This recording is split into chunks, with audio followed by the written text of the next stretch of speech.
বক্তব্য শুরুতে গত 5ই আগস্ট যে সকল ছাত্র শ্রমিক জনতার আত্মহত্যার মাধ্যমে আজকে গণতন্ত্র পুনঃপ্রতিষ্ঠিত হতে যাচ্ছে, তাদের রুহের মাগফিরাত কামনা করে একটি বলতে চাই, আমাদের আদর্শ, আমাদের প্রেরণার স্বাধীনতার ঘোষক শহীদ জিয়াউর রহমান 1971 সালে স্বাধীনতার যুদ্ধ ডাক দিয়েছিলেন।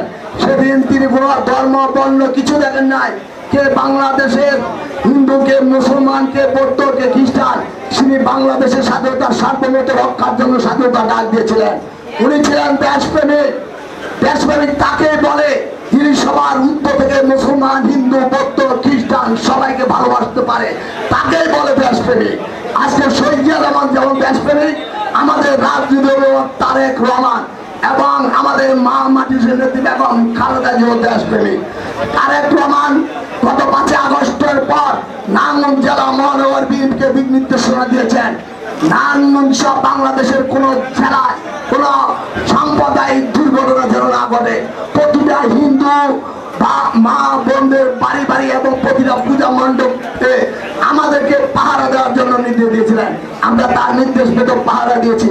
আজকে আপনাদেরকে বলতে চাই, আসন্ন দুর্গাপুজো উৎসব বাংলাদেশের কোথায় কি হবে জানেন না। আপনারা ইতিমধ্যে জেনেছেন আমি সন্ত্রাস, চাঁদাবাজ, মহিলাদের বিরুদ্ধে কথা বলতে গিয়ে আমি আক্রান্ত হয়েছে, আমাকে আহত করেছে, আমাকে হত্যা করতে চেয়েছে।